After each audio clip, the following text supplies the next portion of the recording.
2-1. What is going on, guys? We are in the zone, episode 127 today. We're going to start this one off. Not the greatest performances the last couple games for the Toronto Maple Leafs. They're taking on a team that absolutely got decimated with COVID-19 in Vancouver. It's very welcoming to see all of them, or at least the majority of them, make a pretty quick recovery. I know that they had it pretty bad, but guys, the Leafs, they've lost the last two games to Vancouver after they've been off for a while. I remember I saw the other night, Bo Horvat, he looked exhausted after getting the game winner. Their conditioning obviously has taken a hit the last couple weeks, but my biggest question here is the Leafs' performance. What are your guys' initial thoughts on the way Jack Campbell has played ever since taking the realm as a starting goalie? And if you're the Leafs, after acquiring, all these big names, losing to a team that hasn't played in 2.5 weeks, should we be a little bit more concerned with this Leafs team? I'm going to go with no, just because when I look at the season as a whole of how well they played, I don't think this little stretch is going to really make people change their minds long-term about this team. I was saying with Aulino before you joined the Xbox Live party here that we lost 5 in a row and we're still like 4 or 5 points up on the second place team. That just really shows like how crazy of a year the Leafs have had. But since Campbell took over, like he's been solid all year. I don't know what's kind of been happening the last couple of weeks, but they've been rolling with him as their starter. The guy's a fan favorite. I think just throughout the NHL, everyone loves Jack Campbell and his story about how he was sent to he was a top pick and then sent to the AHL and then all the things he went through, and now he's finally made it. So I'm proud of Jack Campbell. Hasn't been well the last week, but I think everyone's going to give him a pass just because he started off 10-0. So, but I wouldn't think too much into it, boys. We're still first in the North Division, a few points up on the Jets or Oilers. So it's looking all right still. I think it's just something where, Vancouver, they had some time off. They come back, they're rested. They've actually had some time to maybe look at their games closely, the coaching staff and the players, and they come back and beat the Leafs. The Leafs, they got caught off there on a bad night. Just unlucky. Like you see Holtby saved there when he had stacked the pads up and he just got his pad on that one puck there after it came up off the rebound, deflection, and it was just, you can tell it's going to be that night. Vancouver get the win after that, and then they win yesterday against the Leafs. It just seems like the Leafs just didn't have the luck, I think. They'll rebound from this, but it's going to be something where Jack Campbell shouldn't get blamed. Poor guy. He went on an 11-0. Everyone is singing his praises and saying he's going to be the next coming of Johnny Bauer over here, winning cups. But once you play a few more games, get the mix of things, I feel bad for David Rittich. He comes in a situation and they go on a losing streak, but I think the Leafs will be okay. Yeah, what do you think this means for a team like Vancouver? Because we were talking about the points and how close it is, the gap with Montreal, Calgary, Vancouver, even Ottawa. They're only about two or three wins behind Montreal. Out of all four of those teams, guys, can you see? Because we saw last year Vancouver. This is not the same Vancouver team. Last year, they had Markstrom, they had Tanev, they had a little bit more help defensively. And Quinn Hughes, he hasn't had that great of a year this year. He's about a minus, I want to say like 17. He's got to be a little better defensively. We all know how great offensively Quinn Hughes is. But in terms of Vancouver and what we saw last year, do you still have them being the favorite over Calgary and Montreal to make that fourth spot? If everything comes together, then yeah, because like we were saying the same thing going into the year. I've been saying it all year. I'm like, you switch Montreal and Vancouver, and this is exactly how I have the standings. So their guys have been playing all year. It wasn't just until recently their team got rocked with COVID. So all the talent's there with Vancouver. If everyone comes back and they were playing similar to how they did last year, they can absolutely take that fourth spot. I didn't think it was as close as it actually is. I thought the Habs and Flames had more ground on the Canucks and Senators. But yeah, all those 4 teams, like they're basically tied. So if one of them gets hot here, I wouldn't be surprised who makes it.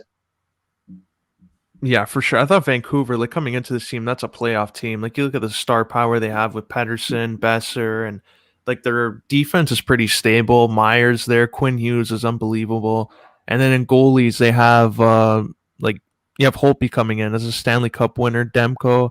So this team should be a playoff team. So it's good to see them finally starting to get things going. But like you look at everyone else, like Montreal, without Price and Weber, that's on a playoff team. So Vancouver should be coming up here, taking their spot. This is a great opportunity for them. Maybe they can squeak in. But yeah, that's a playoff team that is finally looking like they could live up to expectations. I mean, that would be awesome if you see the way that the story for Vancouver has kind of shifted, at least in my eyes. When the year first started, I really was high on Vancouver, and I was even telling Steve in the summer last year when they beat St. Louis, I said, you know what, like they've been patient for, I want to say 5-6 years. They went through the rebuild the right way. They drafted Horvat, they drafted Besser, they drafted Pedersen. They went through it the right way, and then last year, they got their rewards. They beat out the Stanley Cup champions. Markstrom was red hot, Markstrom was red hot for them last year, and they even have Demko this year, who at times he's looked at as a top 10 goalie at times. So I actually think Vancouver could easily pass Calgary and Montreal, but you never really know with the way that Carey Price can end up playing. And again, former Vancouver Canuck Jakob Markstrom. So I think it's going to be fun regardless. I think most of us anticipate that Ottawa will not be the team that goes in, but I really do want to see the battle between Vancouver, Calgary, and Montreal down the stretch. I think that's going to be a treat, and I think it's going to come down, I think, to Demko, Markstrom, and Price. See who pulls through the best. But moving on, we got to quickly talk about some big time injuries. Donovan Mitchell and Jamal Murray last week, they got injured, and they were really. It's pretty funny because they're best friends. We all know how close they are after last year's playoff performances, both dropping 50 points numerous times. They now have added themselves to that Mount Rushmore with MJ, and I think it's LeBron to put up more than a couple games in 50s. So what are your guys' thoughts on both those injuries, and who do you think is more impacted by this on a team scale? For me, Utah's more impact, just because with Denver, it's Jokic and Murray, and as great as Jamal Murray is, Jokic is your number one, and he's the guy bringing the ball up the court every single shift. So as great as Murray is, and he takes over at times, when you look at Utah and everything that Donovan Mitchell does, like I don't think anyone can really replace what he brings to that team, especially the year that they're having, because like I don't think Rudy Gobert, everyone knows what he does, unless guys like Mike Conley turn back the clock, and Ingles and Clarkson, Bogdanovich, all these guys are going to have to step up as a unit because no one man's going to replace Mitchell. Yeah, for me, I'm going to go Murray just because, like what you said there, like I think Utah has guys that can step up and like be a difference maker. Like Mike Conley, I think could be a playmaker more. You know what Gobert can do. With Denver, like Jokic and Jamal Murray really carry that team, and we saw what Murray did in the playoff run last year. So if he could come back maybe in time for a playoff round, that could be a game changer. Poor guy here. Looking at him getting injured, that sucks. He's our Canadian guy. I thought Denver, they're a team that could be a dark horse, and you need both of them to be that dark horse. So I'm still going to be a little optimistic there. If he comes back, I think Denver have a great chance. But if not, Jokic is going to be, I think, relied on too much, and I don't think you'll have the supporting cast to help him out. Like, even though they have Aaron Gordon, I don't think that'll be enough. I like that a lot. I really think that Mitchell and Murray, they bring a lot of value to their teams. We saw it last year. Nikola Jokic, though, I think he's just having a different type of year. You don't see bigs kind of have years like this. Even when Dirk won the MVP, I don't even think it was as impactful as Jokic this year. So it's great to see Jokic step up to the level of MVP that he has this year. Jamal Murray, even in the playoffs, we all were saying that this is the story of the year, coming into the bubble and just carrying Denver all the way to the conference finals, coming up short, obviously, against LeBron James, but it's LeBron James and it's the playoffs. So good luck with that. But yeah, seeing Jamal Murray go down with an ACL, a torn ACL, these injuries they happen way too often. I'm starting to notice that. I don't know if it's because of the very limited amount of time they've had off this year in the past year. I don't know if it's that, because Van Fleet is he's voiced that this year is it's not, what did he say? He didn't say it was unprofessional. He just said it was kind of like they rushed into it. They didn't really think about the consequences with the players. So seeing guys like LeBron, Davis, Murray, Mitchell all go down with these big time injuries, even we talked about it, I think 2 weeks ago, with KD, Harden, and Kyrie consistently missing time. This year it is kind of different, but now you're looking at a torn ACL for a team that we believe could, like you guys said with Utah, like you guys have said with Denver, being dark horses and going to the finals. I mean, Jamal Murray, we saw last year the ability he had. It's just really unfortunate to see a guy like him, the amount of work he puts in night and night out, go down with a torn ACL. But then you look at Donovan Mitchell, who has been getting all the praise in the world. They're saying this guy is one of the top guys under 25 in the NBA. They're saying, I think he's like fifth. This year, they almost have him as a top 10 player as well. And it makes sense. Utah's in first place. He's the best player on the best team in the West. But man, this injury is going to sting Utah, I think. I mean, Rudy Gobert has had an elite defensive season, as he does every year, but Joe Ingles is going to have to step up. Guys like, Conley are going to have to start going and dropping 20 a game if they really want to stay in that first spot and be a consistent threat. So with this being said, I think both these injuries hurt these dark horses tremendously. So if I'm the Clippers in this situation, behind the glass, I'm all smiles, but in a bad way. When if you look at you saw Jamal Murray kind of like broke through that glass ceiling last year. Do you think this is a chance for Michael Porter Jr. to do the same? Because for me, out of like him, Gordon, and Will Barton, MPJ can be the guy that like gets a lot more of the responsibility offensively. So can he do what Murray did last year, or is that a bit of a stretch?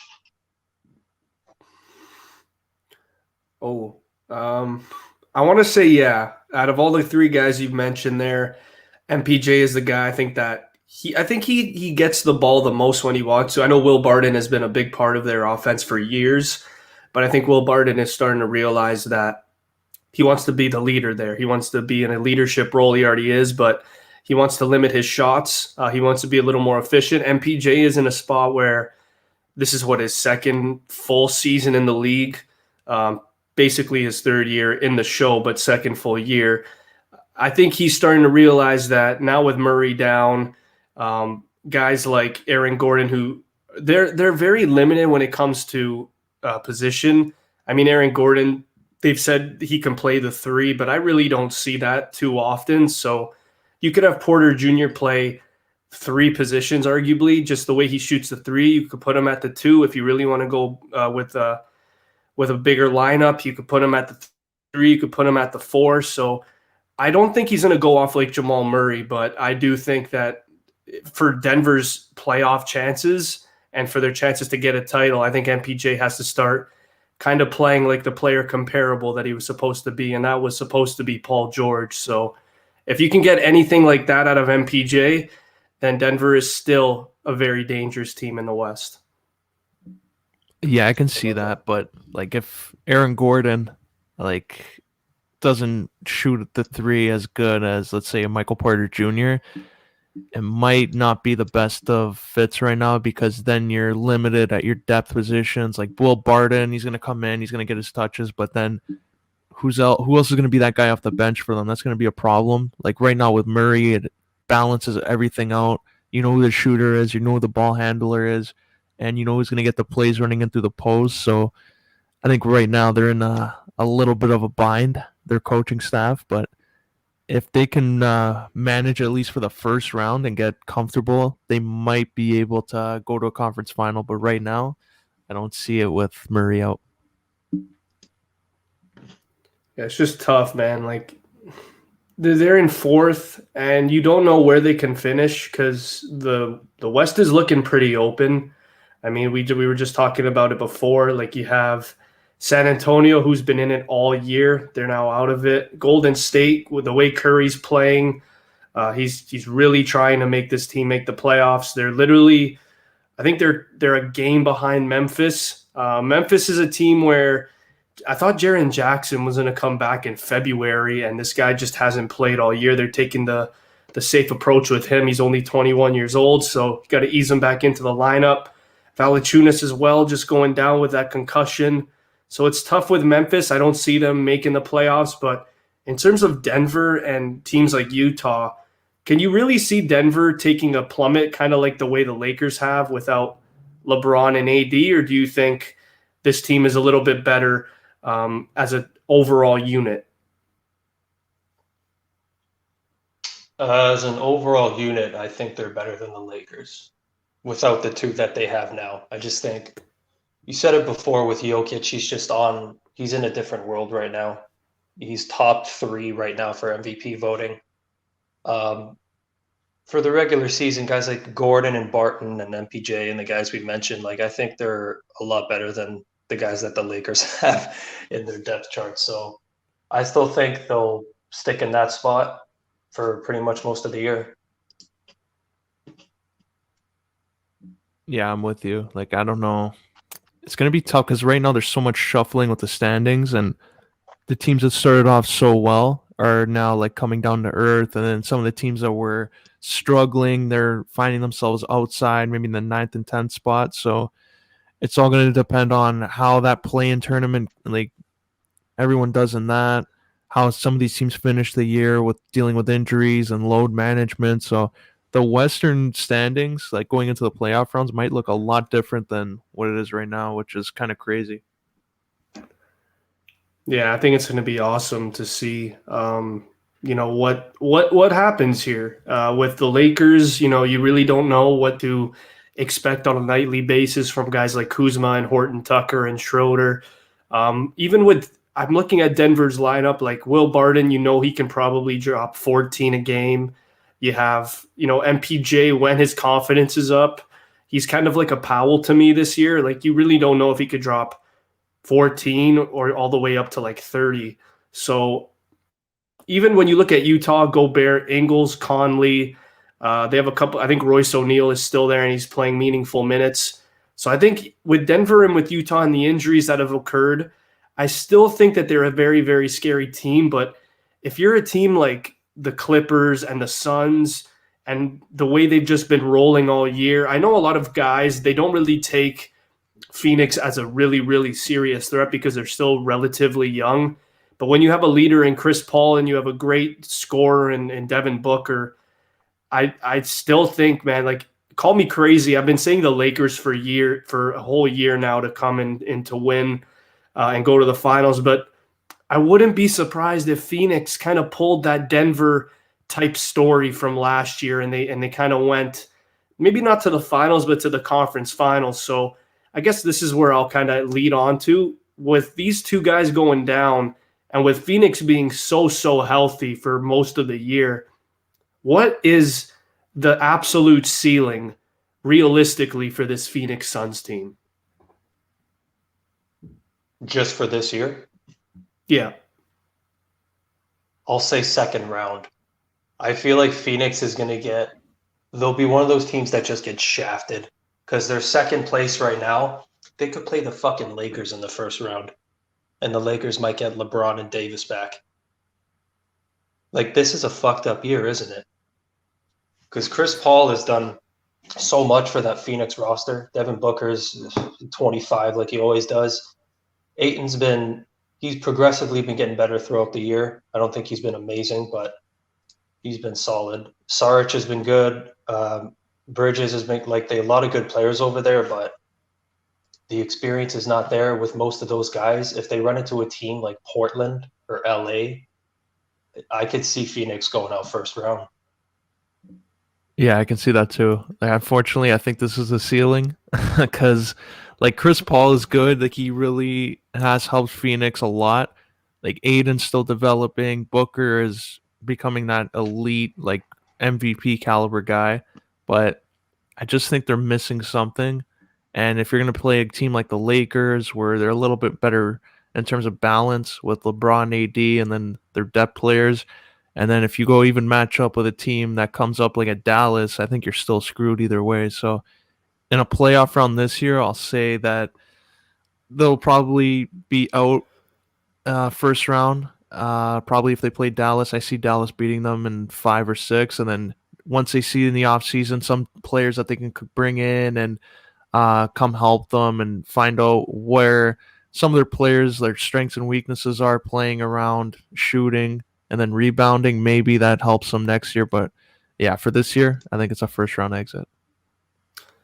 I mean, is it safe to say that Phoenix is kind of looked at as Utah from last year? Like they're at the top of the standings, but no one really has faith in them to beat out the teams that have the more experience in Portland and in LA and all those teams there. Do you guys really see, like, is it really so far fetched to see Phoenix have any sort of success? Because I feel like I haven't seen it I haven't seen it in 15 years. So do you guys really think Chris Paul could be that guy to lead them past the Clippers team, or you guys just don't see it at all? I mean, he should be that guy, but when I look at the other teams, they're just so loaded. And when I look at Phoenix, as far as they've come since the bubble last year, it's just that experience level is not there like on some of the other teams. And Devin Booker still hasn't seen any playoff basketball his first 6 years of his career. So I love what they're doing though. Like they deserve all the credit in the world. They went undefeated in the bubble. That was with Rubio instead of Paul. So, and then ever since Paul came over, and they basically just picked up where they left off. But for this year, man, yeah, like I could see them getting bounced in the first round, and it won't be their fault. Yeah, I'm with you there. Like I think it's just I think it's a team actually, like a comparison would be that Denver Nuggets team from a couple of years ago. They'll be third, fourth, second even, but they're not going to be Houston with Paul and Harden. They're not going to be OKC with Westbrook and insert like whatever name he was playing with at the time. They're not going to beat the Clippers. Like I think it's like one of those things where like they're going to be a top seed. It's just when it comes down to playoffs, the matchup is going to dictate how far they go. So this year, unfortunately for them, the matchup is Dallas right now. So Doncic, like that is not the kind of player you want to play in the first round. I think the way he's been playing, Porzingis, if he gets like it going there and shows that he can still be that impact player in the playoffs, I think that it's going to be quick work for them. What do you guys think DeAndre Ayton has to become for this team to be, taken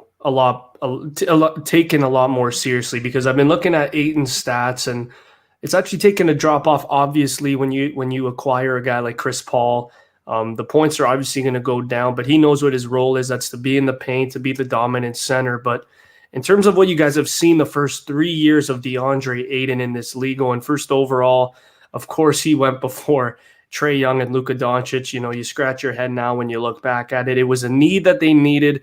They took DeAndre Ayton. What do you guys think DeAndre Ayton has to do as a player to make Phoenix believable as contenders in the West? Become Shaq. Oh God, I just think he's got to stick to the pace though, because I think the only thing you can really say about Ayton is when he starts taking distance threes, because the type of player he is, he's been averaging a double-double his first 3 years. He's a fucking man-child. We said it when he came into the league. We're like, this guy does not look 19. He looks like he's turning 30 years old next month, and he's huge, and he just blocks his guys in. So he's good for 15 and 10 most games. The stats are there, but I just think time will tell with Ayton, and he's been pretty solid so far his first 3 years. Yeah, he's been solid. I think he needs to be more of a bully in the paint. I don't want to see him shoot threes at all. Keep that for Booker. Let him shoot the threes. Like if I see Aiden go and shoot a three, like he shouldn't be the one going and calling for the ball outside the paint. That's not his role. The coach Yeah. should be more I guess vocal and say, you know what, stand right near the basket. That's where I want you to play. That's where you're gonna get the most points. That's where you're gonna get all the rebounds off Devin Booker, Chris Paul's missed shots, and that's where you need to impose your will. Kind of like what Embiid did before he started taking threes. Like I don't know why all these bigs want to take threes. It doesn't do anything for their career. It just makes them look like a more appealing player for the fans. But if you want to win, just be the center that dominates, kind of like what Shaq was, and get your points, rebounding, and second chance opportunities. What do you think the expectations are in a year's time for a guy like Devin Booker when you look at what he's done for this franchise and where it's kind of, I know for the first 4 or 5 years, they were always around 13th in the West. They were not even close to making the playoffs. And now they're here in second place with a guy like Chris Paul. Do you guys really see a guy like Devin Booker leaving Phoenix before, per se, a guy like a Bradley Beal in Washington? Or what are your guys' beliefs on that? I feel like if they don't start seeing some success throughout his duration of his contract, then maybe he could be on the way out. Because what is he? His 6th year in the league now, all with Phoenix. Haven't made the playoffs once. He's averaged 20 points pretty much. I don't think his first year, but every other year in the league, he's like 24, 25. I could see him leaving. I mean, when you look around the league, there are very, very few players. You can count them on one hand that stay with the whole team for at least 10 plus years, not even their entire career. So if I'm going by history and I'm going by their success as a team, like Devin Booker's going to leave. Yeah, I think the reason why they got Chris Paul was just to keep him happy, I guess, because all the rumors. Remember, he's going to go to the Lakers. He's going to go elsewhere. He's going to get traded. I think this was a way to keep him there. So if they don't have success, I think he's going to get traded, or depending on what happens first, his contract running out. But I think that would be a guy you have to trade if you're Phoenix before losing him for nothing. You can't risk that. And maybe if they I guess if Chris Paul doesn't work out after this year, they can always go around and make another big trade because their GM actually showed that he's willing to do that. So that's one positive. It's just if it doesn't work out, you're gonna have to make another big move, and probably Booker would be included in that. I like that. I'll quickly go to the East quick, and then we'll move on to the ring. But I want to start this off. It was very, very hard to really talk. Well, like I'm going through this right now, and you look at where the Raptors are. They're in 12th place. They're in the last play-in round spot here. They've won 3 in a row. These guys. I don't know. I feel like this guy OG. I've been watching this guy the last couple games, and a lot of people were talking about Powell for the longest time, but now that it's kind of shifted to a team without Norman Powell, and we saw what Gary Trent can do, I'm starting to look at OG and his last couple of games. He's consistently been getting around 15 to 16 every single game. So is it safe to say that OG has taken a step forward since Norman Powell has left? And with that being said, and the position the Raptors are in, what do you expect from the big three moving forward in Toronto? I guess OG's taken a step just because, for like a month and a half, Norm was putting up 20 plus points every game. So you got to spread that out somehow. And with all the guys coming back, OG being one of them off the injury list, he's been healthy the last little while. He's been getting his mojo back, and he's averaging 15 points per game this year, which is pretty solid for the third, fourth option. So solid for OG. For the big three, I assume you mean him, Pascal, and Fred. Yep. So going forward, they're all still young. I don't think you're gonna jump off the ship here. Those are the 3 guys. They're both signed to 5-year deals. That's your core. That's what you got going forward. So I think this team's a little weird because we're in a bit of a transition. from winning the title and then second round and then whatever the fuck's happening this year. But maybe a bit of a retool. But with those three and even Gary Trent 4, I'm pretty confident for the future. Yeah, they have a nice little core there. Like OG, I think he can still put up more numbers offensively. Defensively, everyone's seen what he can do. He's a really good defender. And like with Siakam there, if he gets going and Fred VanVleet gets going and Lowry, you never know with him. Maybe he stays another year. You never know even with the draft. Hopefully they tank a little bit. I don't like how they're winning all of a sudden because I think they're missing out on an opportunity. They can get another like really good player coming in, then gets you even more cap flexibility at the trade deadline to make a trade, and then free agency you can go nuts. So yeah, they have to look at their roster right now. It's more of a retool. I think next year, the way it's going with their players, if they get everyone healthy, they're easily a playoff team. I don't think they're a bottom feeding team like the Houston Rockets right now. So it's not doom and gloom for Raptors. It's just find the right player at the draft, retool around your big core, and maybe you can make another run. I was going to say, I'm looking at the standings here, and the Knicks are in 5th place, and they're comfortably in a playoff spot. It's safe to say they probably will make it this year. I'm going to say this right now. Out of these two teams, Atlanta, who's in 4th, and the Knicks, who are in 5th, who do you see making the deeper playoff run? Oh, my God. I guess Atlanta. I'm still like on the same board with the Knicks. Like as great as the years they're having, and what fucking Randall's doing is unbelievable, and Barrett's taking another step. I guess it's that Leaf mentality. As good as they're doing, you just expect something to go wrong. I'm still like that with the New York Knicks. And when I look at Atlanta with the shitty start that they had the first couple of months and how they really turned it around, I think I'm on the Atlanta bandwagon between those two teams. Yeah, this is a tough one. I'll still go with Atlanta too because they've been impressive. Actually, like what they're doing this year. It's just like I don't know how far they can go though in the playoffs, even in the East. Like you got Brooklyn, got the Bucks, you got the Philly 76ers there. Like they're in tough. I think Miami has a better chance than Atlanta going farther, and they're in 7th. So like they're a good team. They're still developing. They're not there yet, but I think they can be like a Denver in a couple of years where a lot of people are going to be talking about them a lot more. I still think they're both out first round though. Oh yeah, I mean a guy that they can't wait. Who, Atlanta and the Knicks?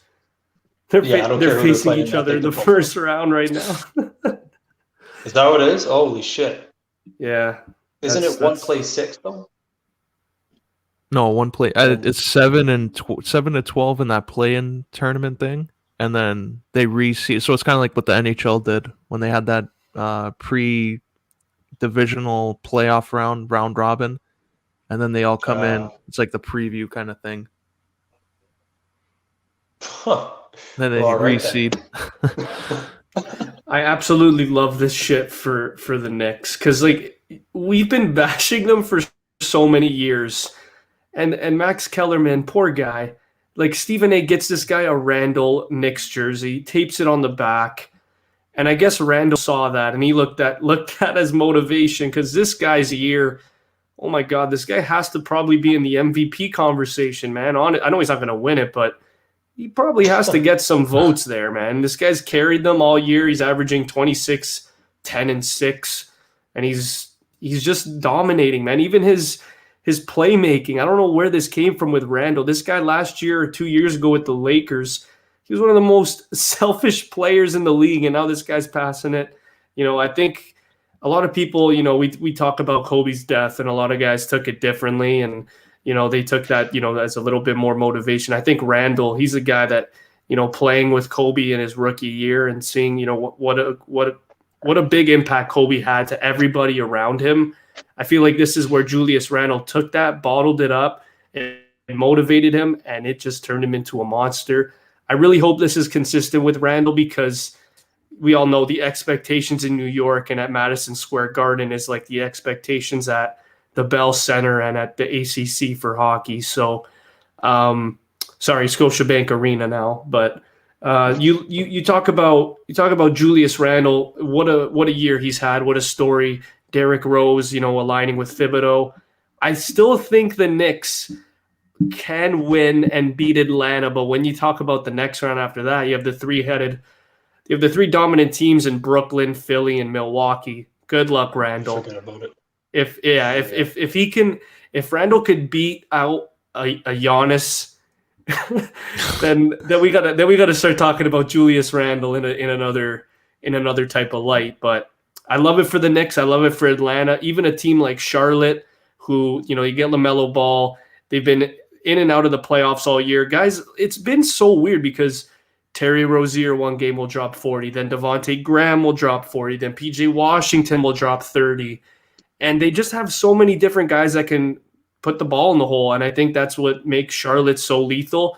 They're an 8th team. They're battling it out with Washington, with the Raps, with the Bulls, with the Wizards. But out of all those teams, guys, that I just mentioned, out of those guys that do the play-in rounds, can you see any of them making a huge impact against the Philly, against the Brooklyn? So, like, let's say Indiana or Washington were to make it. Can you see a guy like a Russ or a guy like a Sabonis give those top teams a hard time, or is it still a wash? It's still a wash, but I think the Pacers will give them their best shot. Regardless of who plays the Philly or Nets, though, like them in 5. I think the Pacers will give them their best bet. Oh, can you imagine Westbrook, though? This is an opportunity. If he makes the playoffs and goes off, this is his chance to get out of Washington, go to a contender. Everyone will be after him again. I just see, like, even the Knicks, like, wouldn't count out Derrick Rose for having a big game here and there. I think that could be a guy to really look at. He could be a game changer if he's on his game, if he's healthy, if he stays, like, I guess load management in terms of how many minutes he plays. That can be someone that can help Randall. But in those play-in round teams, like Charlotte, I think would be the biggest threat if they had LaMelo Ball. Without LaMelo Ball, they don't have that guy to be creative. Rozier's a shooter, Graham's a shooter, Hayward's a shooter too. So all they're missing is LaMelo Ball, and then they could have really been talked about. So right now, I'll say Washington just because of Westbrook and Beal. I love that. I'm gonna stick with Indiana. I think Sabonis and Brogdon have been playing on a different level this year. They can possibly get TJ Warren back. That's another guy who, again, he hasn't played all year, but if history has shown anything, this guy can ball out, and he's dropped 18 the last 3 years consistently. So if you can get a TJ Warren back, you get Brogdon, you have LeVert, you have Sabonis. To me, guys, this is not an 8th or a 9th seeded team. This is more like a 6th seeded team.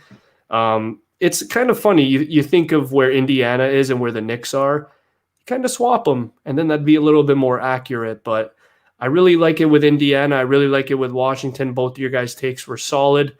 But now we got to move on. We got to go to the ring, because on April 15th, it was a big, big day for WWE. It was a big day for Vince McMahon, and it was a big day for the company because they ended up releasing quite a bit of talent, and talent that you necessarily don't expect to get released. I will start this one off with the list. So we're going to start this on. Mojo Rawley was the first one to get announced. Kalisto, Tucker, Chelsea Green, Mickey James, Peyton Royce, Billy Kay. So basically the Iconics, Samoa Joe, and Bo Dallas all released on Thursday of last week. What were your guys' thoughts on this when you first saw it? And what do you think is going to happen moving forward with this company without a guy like a Samoa Joe and without a tag team like the Iconics? I think they'll just do what they usually do. This is the yearly sweep. We've seen it in the past where they've released like 20 or 30 people at a time. This one was number wasn't as high, so that's good. But I don't think anything changes. I think they got a plan over there. They knew exactly who they were letting go. So when I look at the names on this list, I'm not really, I think other than Joe in the Iconics, I'm not really that surprised. So it sucks to see though, but yeah, this is the process. Yeah, this one was a little odd considering WrestleMania. Like Samoa Joe, poor guy's doing commentary in the rain, making everyone like entertained throughout that, wearing a poncho, and they cut him loose. They already announced that they had a new commentary team, so it makes you think he's going to be back in the ring, and they fire him. So that was a little bit of a dick move on their part. The Iconics, Billy Kay ended up winning, I think, her fall in that tag turmoil, and nothing there to follow up. Peyton Royce, they could have really built on that whole Raw Talk promo and had her challenge for the title. They didn't do that. Kalisto, I haven't seen in so long on TV. Bo Dallas, I didn't even think he was still employed. He was there though. Tucker Knight, poor guy. I don't know what he's gonna do. Chelsea Green, that's another surprise. I thought when she came back, like they probably had high hopes for her. So in terms of like long term, that's probably the biggest surprise. And then Mickey James, like she was on commentary, but I agree. Like this is someone they're probably going to get rid of anyways. She'll probably go to like NWA, be a better fit there. So I think Joe and the Iconics, I'm with you on that. That's one where you're looking at like you need it. You have a need on your roster that they fill, and you just let them go. So that's a little weird. Remember when they first put Joe on commentary, and at first we're like, "Oh, this is bullshit. He should be in the ring. The guy's a killer." And then like a couple weeks later, we're like, "I feel like I can listen to this guy for the rest of my life. He's just a natural born commentator." And I was getting used to it, and then they fucking do this. I think the one thing that surprised me the most was how versatile a guy like Samoa Joe is. I think I don't know if I was watching or reading. It was an article, and Booker T talked about him getting released and saying, you know, me and him are very similar in regards to WWE. You know, when you're injured or when something's going on, you're not clear to compete. There's not a lot of guys that can be a jack of all trades, and that's what Samoa Joe is. You know, if this guy, I guarantee you, if they told him to be a ref, he would go in and be a ref. So, a ref, an announcer, anything. This guy was there, and this guy's been around in the wrestling world for 20 plus years as well. So this is a well grizzled veteran in Samoa Joe. Look at that smile there. You gotta love it. Just looking back at his tenure in WWE, I really want to say that it's not on the level of AJ Styles, but it's right under it. This guy came in immediately NXT champion, putting on classics with Shinsuke, and then coming up to the main roster. And just like guys, like you said, being that killer, he even had that match against Brock Lesnar at Great Balls of Fury. That was a cool name. So he had that match with him. He also faced him at SummerSlam in that Unreal Fatal 4-Way match. I love what they did with Samoa Joe, man, honestly. You look back at a lot of these guys' runs, very disappointing, like Tucker, very underwhelming. Guys like Kalisto as well even had their moments. He was the U.S. champion. He took down Alberto Del Rio, Lucha House Party. He's been relatively around for, I want to say, 6-7 years. And then you look at what Samoa Joe has done in a very, very short period of time. It's just elite. Everything he did was elite in TNA. Everything he did just around the world's elite. So seeing a guy like Samoa Joe kind of just get released kind of out of nowhere was kind of like, oh, wow, really? Like you really didn't have any plans for this guy at all, not even to announce. So my biggest takeaway from Samoa Joe getting released is, I know you guys are probably going to laugh when I say this, but watch out for CM Punk in the next couple months, because this guy has said that he wants to come back. Samoa Joe is a really close friend of his. I wouldn't be surprised if we potentially see a CM Punk versus Samoa Joe match, maybe in a promotion like AEW or TNA or somewhere else. But yeah, the Samoa Joe signing, guys, that really, really shocked me. I'm kind of pissed off still because first thing I think of, Pagniello knows, Wendy. The very first thing I think of, that feud with AJ was elite. It was awesome. So whatever Samoa Joe does, moving forward, his journey is just going to be awesome because he's just that elite competitor and that veteran in this industry. Yeah, and he's a guy too, like that That Wendy thing, that was jokes.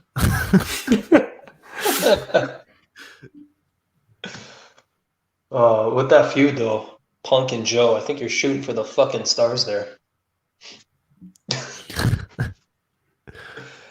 It's possible. But Can happen. that's what I think of too. All the stuff with AJ. It was one of those feuds where you're like, I can't believe it's happening in WWE. Because you look at what these two did when they were in TNA in the mid 2000s. They just create magic anywhere they went. And then we're seeing them in their fucking early to mid 40s feuding for the WWE title. And we're just like, this is actually crazy. And they're both still at the top of their game. So that 5-6 month reign, him and AJ, that's probably my highlight from Joe's career.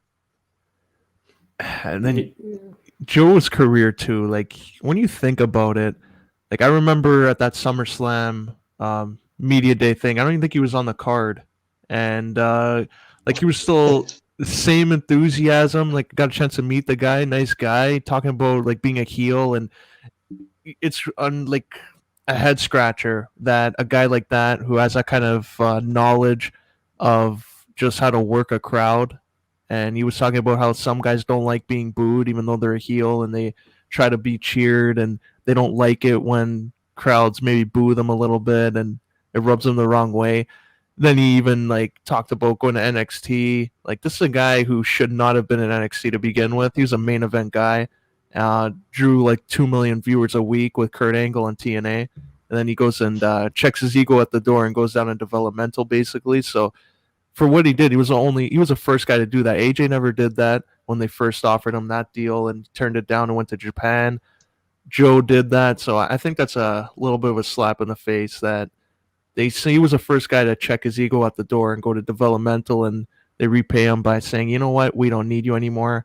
And I think the whole thing about not being cleared is bullshit. Like I think AEW, as soon as he goes there, oh yeah, you can wrestle, okay, you're cleared. Just like Sting. Like how many times have we heard Sting was not cleared to compete? Edge was not cleared to compete for the longest time, and then AEW offered him a deal, and then Vince McMahon's like, oh, wait, what?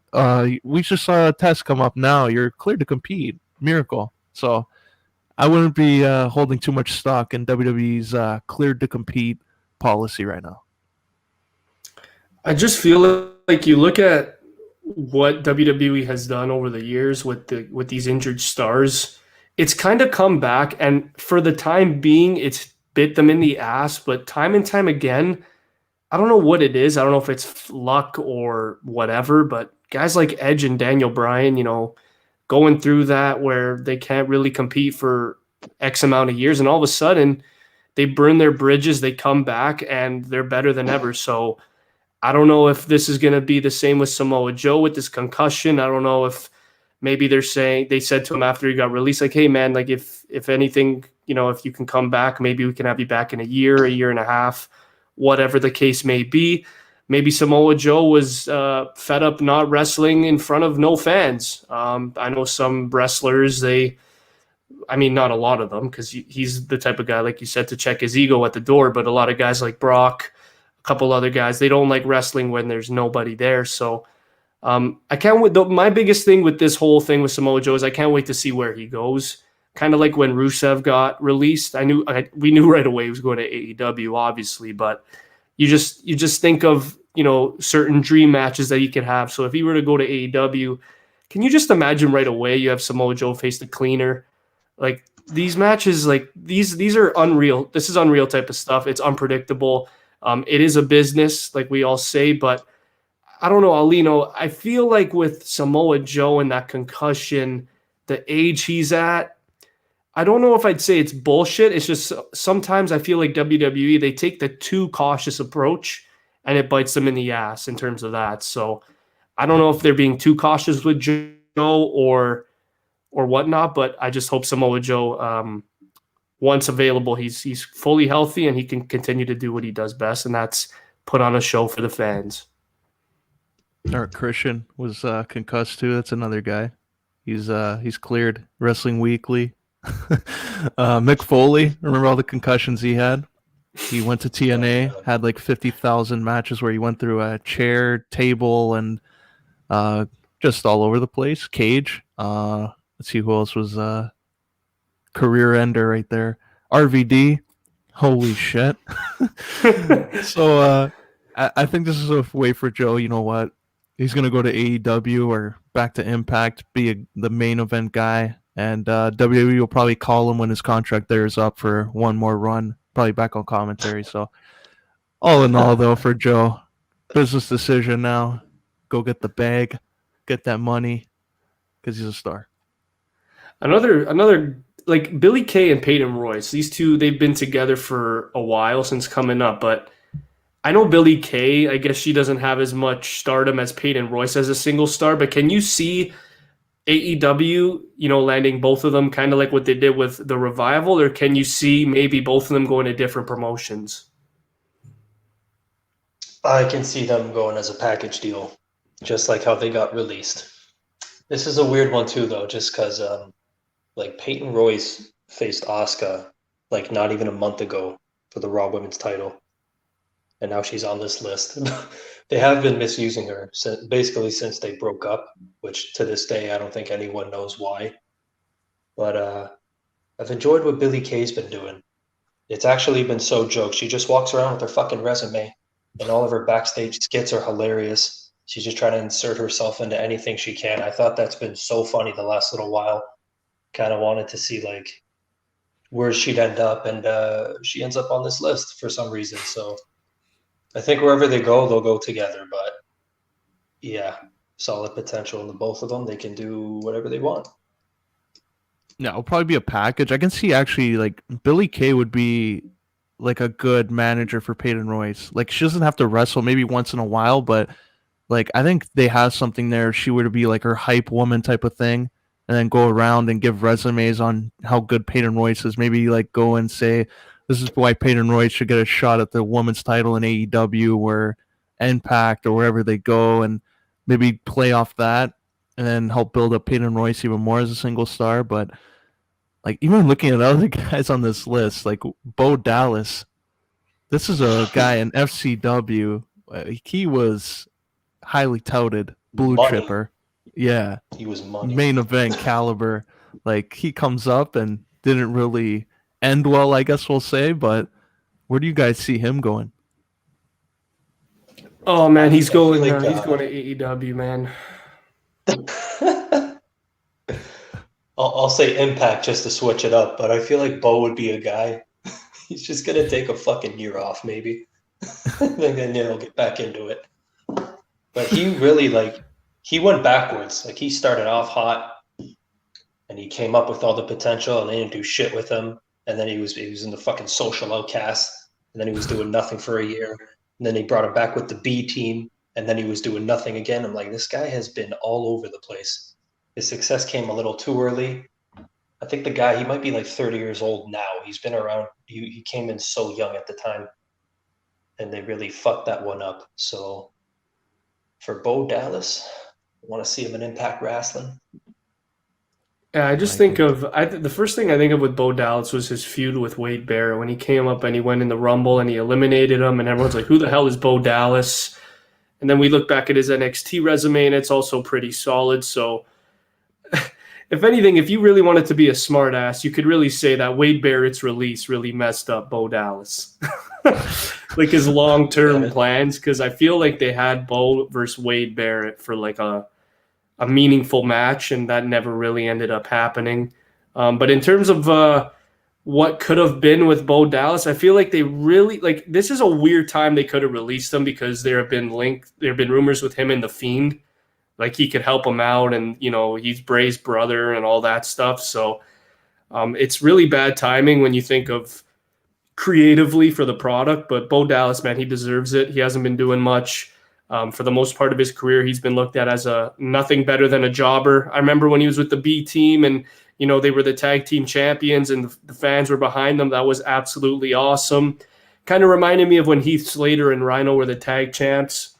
But other than that, I still think Bo Dallas has a ton of potential. I think he could potentially do what a guy like, what's his name? Like what Ty Dillinger started doing in AEW. If you really wanted to switch the character, like a complete switch with Bo Dallas, I could see him working that out. But for me, like when I think of the guys that have gotten released, just looking at, like, I'm really concerned for Tucker Knight because I have no idea from a standpoint of being a singles competitor. I really don't know what he can bring. I know Otis was more the entertainment type guy. You know, he would do the dance moves and he would do the worm and all that. But in terms of Tucker, I know that WWE, they wanted to do something with him because they turned him on Otis and then that kind of just fell flat. So I really hope Tucker can start maybe getting some momentum in his career because he's still relatively young. But out of these two, and Peyton Royce and Chelsea Green, I really think AEW has to sign both of those 100%.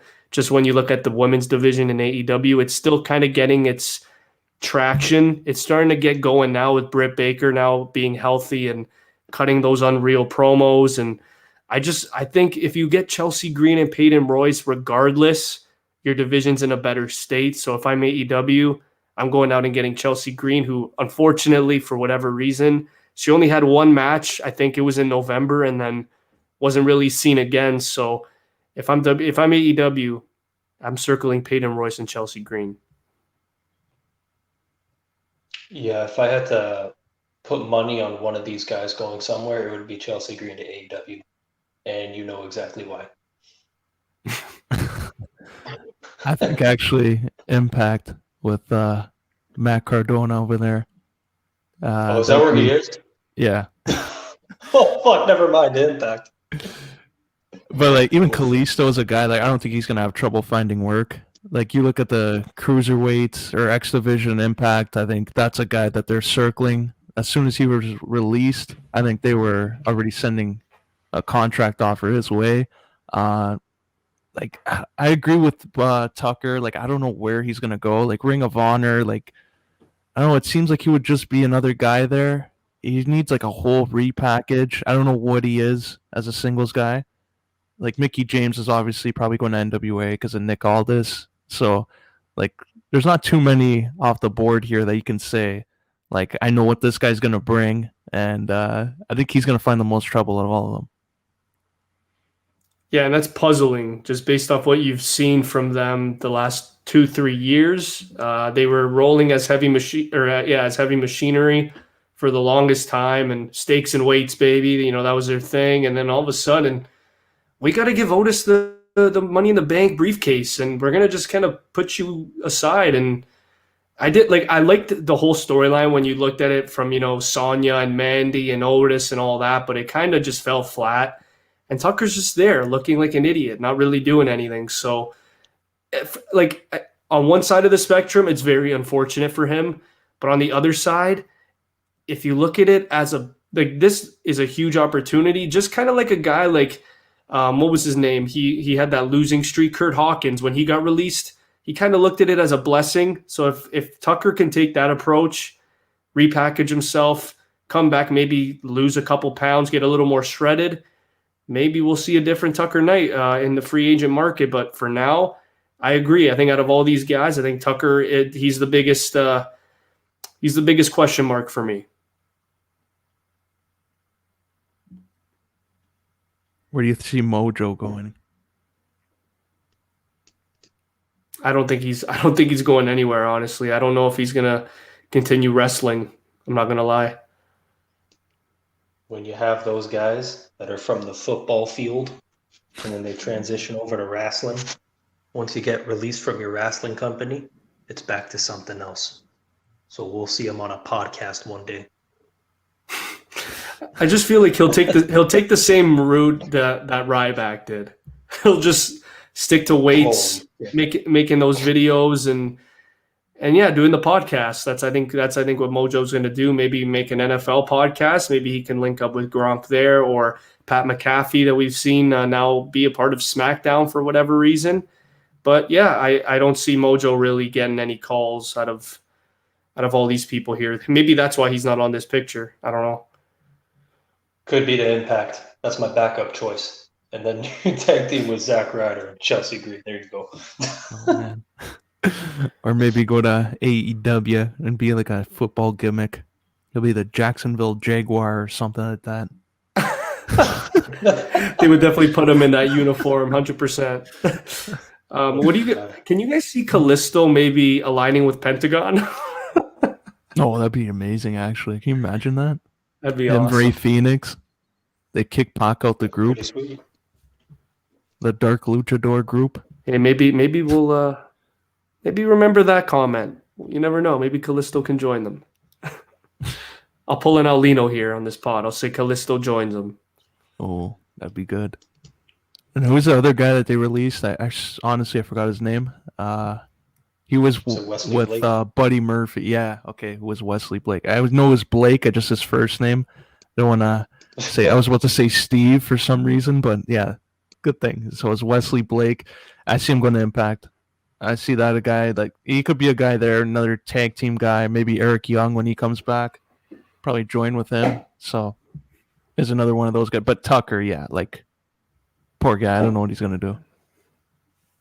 Yeah, like there's a lot of guys that have options, and Mojo and Tucker, I think, are the guys that, like if I'm running a wrestling promotion, I look at the two and I'm like, yeah, we could use a guy like you, but I really don't know where to put you. Whereas you see guys like Bo Dallas, they've been in tag teams, they've had a little bit of that single spotlight. Tucker did, but it was a flat out fail. It didn't really work out. Callisto as well. Samoa Joe. So yeah, like all these guys that and ladies that we've talked about, not only have they been great as a tag team, but if they haven't been in a tag team, they've elevated themselves as a proven singles competitor. Whereas you look at Mojo, he had a little bit of that, but it never really panned out. Same with Tucker. So even though Tucker had success as a tag team, now you're going over to another promotion that doesn't have an Otis and you have to put him with someone else. It's going to be very tricky. So I agree there. You know what's Remember crazy? Mojo was put in the... No, go ahead. You know what's crazy? What I just saw here on Wikipedia. Bo Dallas is fucking 30 years old. Yeah. He's gonna be 31 next month. That's like not even. He's already had basically a full career, and some guys now just get started to get going at 31. So, like, holy shit, this guy's career really hasn't even started. Yeah, man. He faced Wade Barrett or eliminated Wade Barrett at like 22, 23 years old in the Royal Rumble. And that was like, okay, this guy has to be the future. If he's going to do something like that, where Wade Barrett is like he's a dark horse to win this. And then you see this guy throw him out and it's like, oh, wow. Okay. I guess this guy's going to be something. Kind of like what I thought of with Damian Priest in this last Rumble when I looked at what Bo Dallas did all those years ago. And what Damian Priest did in this Rumble, I was like, oh yeah, they have something for this guy. But unfortunately, it never really panned out with Bo. So yeah, it's crazy to think that he's only 30 years old. But yeah, kind of like with Cody Rhodes, came in very, very young. Pays when you got family there. Got the door kicked in for him. You gotta love it. But yeah, that was the 2012 Rumble. I had Barrett winning that actually. And when this little fucking guy came out, with his fucking 190 pounds, soaking wet hair, and he eliminated Wade, I'm like, what the fuck's going on? Who is this guy? So that was not a fun day for me, Chris. It is what it is, man. The way you guys feel though about Tucker is kind of how I feel about Wesley Blake. Like I knew him in the tag team when he was in NXT with Buddy Murphy and Alexa Bliss. And then he got lost for fucking 20 years. And then he was with the Forgotten Sons for a brief amount of time. I don't, like, he's good in the ring and he's intense. I don't know a whole lot about him. With Tucker, like, he's a smooth talking guy. He's got long, luscious hair. The guy can move in the ring. He's a pretty presentable guy. Like, I see him on camera and I'm entertained. I just think if they repackaged him or if he does something to his character, I think he could be hot stuff. But, with Wesley Blake, not a fucking clue. Yeah, well, that's it for this week's episode. We talked a lot. We talked about the Leafs, their struggles. We talked about all these NBA injuries that have been happening because of, the very short break that they had in the offseason. Maybe that's the case. Maybe it's not. Who knows? And then, of course, we talk about the yearly WWE releases that Vince McMahon unfortunately has to do. And I'm safe to say that there are some guys here that they have no business being released. So with that being said, this is In the Zone, episode 127. Stay tuned. Make sure to listen to us on all our socials on Spotify, iHeartRadio, Apple Pod, Google Pod, Anchor, etc. So make sure you click that subscribe button. And to listen to more of our content, just go to all those down below.